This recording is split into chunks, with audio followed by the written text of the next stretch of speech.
Today we are decorating a classic 3-layer 8-inch Funfetti cake with white chocolate buttercream, plenty of sprinkles, and a few swirls of buttercream on top. Welcome to Bakes and Blenders. Let's get started. I've got my Funfetti cake layers baked, cooled, and leveled. I've got my white chocolate buttercream ready to go, so we're going to start by filling, stacking, and crumb coating this cake. You can find links to this Funfetti cake recipe with the white chocolate buttercream in the description box below.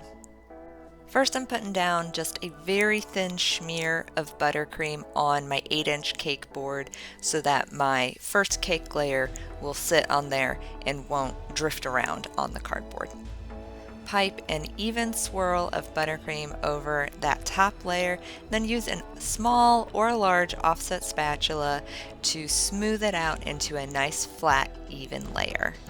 Since this is a Funfetti cake, as far as I'm concerned, more sprinkles are always the answer to the question. So between each layer of cake, I'm adding a healthy dose of rainbow sprinkles. And I'm going to repeat this process with the second layer of cake. If you feel like you need a more in-depth tutorial on how to fill and stack a one-tier cake, go ahead and check out the video. I'll put a link up on your screen and down below for my step-by-step process.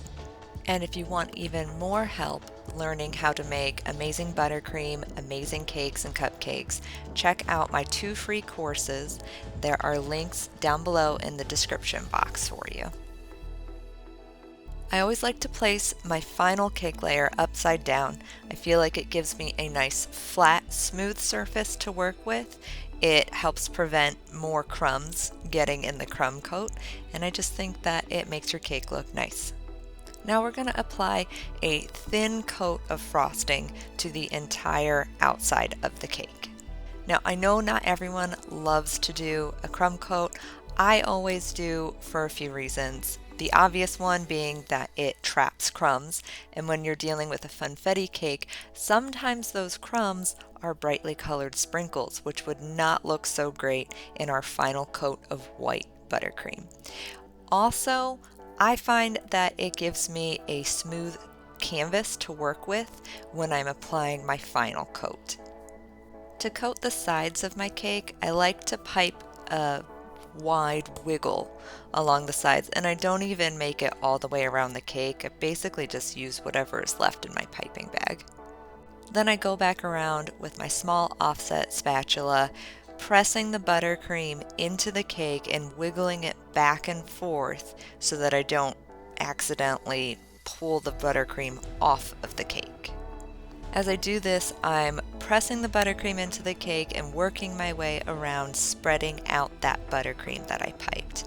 When I need to add some more buttercream to the cake, I just use my spatula and use that buttercream I've been scraping off to reapply it to the bare parts of my cake.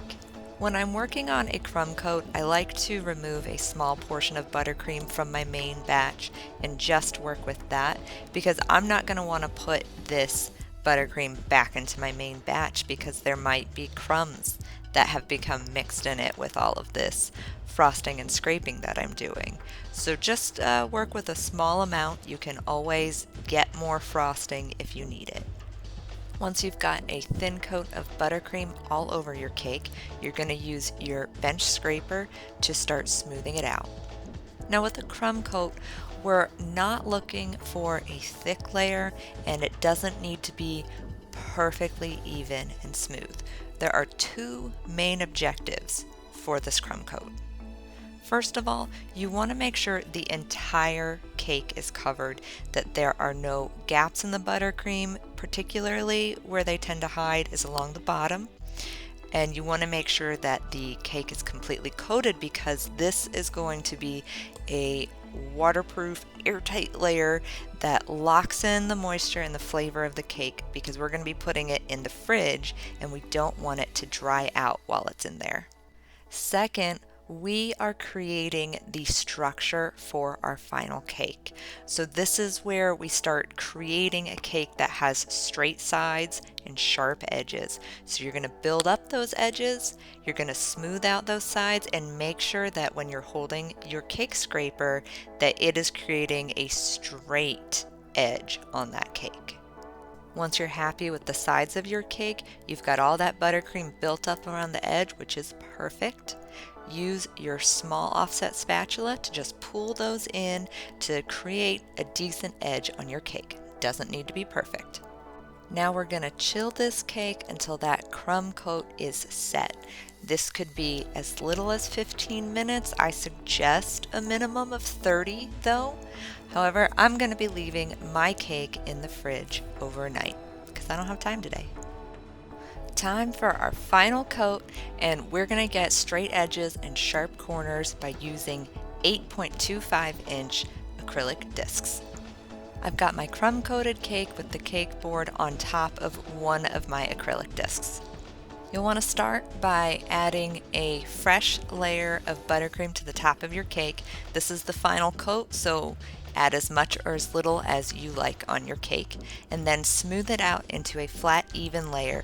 You want to make sure that you have enough buttercream on there that it's going to hang out over the edges. That is essential. Now add your second disc on top of your fresh buttercream. You want to make sure that the top disc and the bottom disc line up so that the sides of your cake will be straight and not slanted. And then you want to make sure that the top of your disc is also flat so that you won't have any goofy looking sides as well. I like to use my cake scrapers and a level that I only use for cakes to make sure that it's looking good. And I do have an in-depth step-by-step tutorial on how to use acrylic cake discs if you're new to this. So you can check out that link, I'll put it on the screen now and down below. Once you're happy with how your discs are situated, make sure they're firmly attached and we can start adding our final coat of buttercream. I like to start by piping a thick line of buttercream around the top edge of the disc and around the bottom just to make sure that it's going to be covered right there on the sides of our cake. You can do this with an offset spatula or a piping bag. It's really up to you. I do a little bit of both. So I start by just piping buttercream in thick lines all around the cake. Don't be too concerned about whether you're adding too much buttercream or not enough, because as we smooth and scrape our final coat, we're going to be taking off plenty of buttercream and we can always add more. In fact, I guarantee you we will be adding more as well. You can find links to the products that I've used in the description box below this video. Now, there's no need to rush, but I also do not suggest dilly-dallying on this step because your cake is very cold right now and you're putting buttercream on it. That buttercream is going to firm up a little bit. If you were to really take your time and like drag your feet or take a break, that could cause problems depending on how cold your cake is and how much it sets up your frosting. Just a word of caution. Once your cake is completely covered in buttercream, you can start scraping. You want to make sure that whatever scraper you're using is tall enough to touch both acrylic discs. You're going to make contact with both of those discs as you scrape around, removing that excess buttercream. You're going to have gaps or pockets or bubbles in your buttercream after you've done a pass or two around. Use your piping bag or your offset spatula to apply more buttercream to this area, scrape and repeat.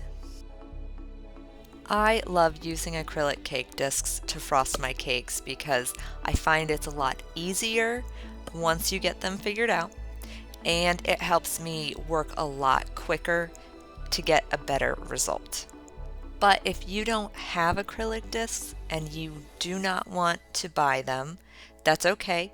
I suggest watching my coconut cake video. That is also a 3-layer 8-inch cake that I frost without the discs because I did not have them at that point. It's not going to be as perfect of a finish because I covered the sides of that cake in coconut, but there's still some great pointers in there to help you frost your cake. If you're enjoying this video, go ahead and give it a thumbs up, and don't forget to subscribe so you can see more of my videos. We're going to decorate this simple classic Funfetti cake by pressing rainbow sprinkles along the bottom of the cake. It's important that you do this step while the buttercream is still soft and before you put it in the fridge to chill. Obviously, once that buttercream sets up, it's going to crust over and those rainbow sprinkles are not going to stick. Now this step is super easy. It might seem a little scary at first, but it's easy. It's just messy. Take a handful of rainbow sprinkles and just press it gently into the side of your cake. A lot of those sprinkles are not going to stick, and that's totally fine. Repeat this process, working your way around the cake. Every now and then, I do like to clean up all those sprinkles that are now all over my turntable, just for my own sanity and so I don't make an even bigger mess. You can't quite see it, but just underneath my turntable, I have my little tub of rainbow sprinkles, and that's what I keep shoving my sprinkles into. I'm not just sprinkling them all over the counter, though there were plenty on the counter when I was done. Once you've gone around the base of your cake once, go back again, see if you have any areas where sprinkles didn't go up high enough. Maybe you've got sprinkles that are sticking straight out instead of being pressed flush into the cake that you'd like to change. It's completely up to you. Just make sure that you're happy with how the cake looks. Once it is to your satisfaction, clear off all of those extra sprinkles that are on your turntable. Make sure that it still looks good now that you've removed all of the excess. And now we're going to place our cake in the fridge. It needs to set until it is super firm. I suggest at least 1 hour, but if you have several hours on hand, that's even better. I've transferred my cold cake with the acrylic discs on it onto my cake stand. Now I'm going to be leaving the cake on the bottom acrylic disc.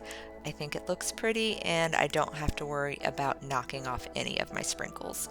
You're almost always going to have to do some touching up as well. You're going to see gaps where, especially around the edges of your cake, where your buttercream needs a little bit of smoothing. You're going to need to add a little bit more, scrape it off, and you'll have a nice smooth flat top, straight edges, sharp sides. Now another reason that I'm adding kind of more buttercream to the top of this cake than I need to smooth it out is we're going to be adding more sprinkles, and if you want them to stick to the top of the cake, they need something sticky there. So if you put fresh buttercream down, that will help.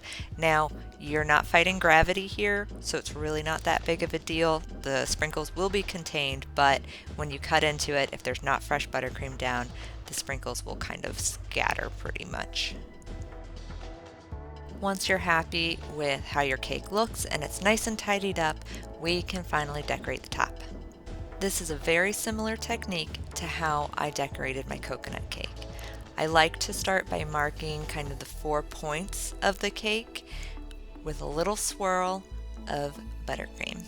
This helps me make sure that my spacing is more or less even. It's not ever going to be perfect, but this really helps. Once you have those 4 points set, you can kind of just fill in the gaps between them. I did 2 more between each set, and that will give you a beautiful ring of buttercream swirls.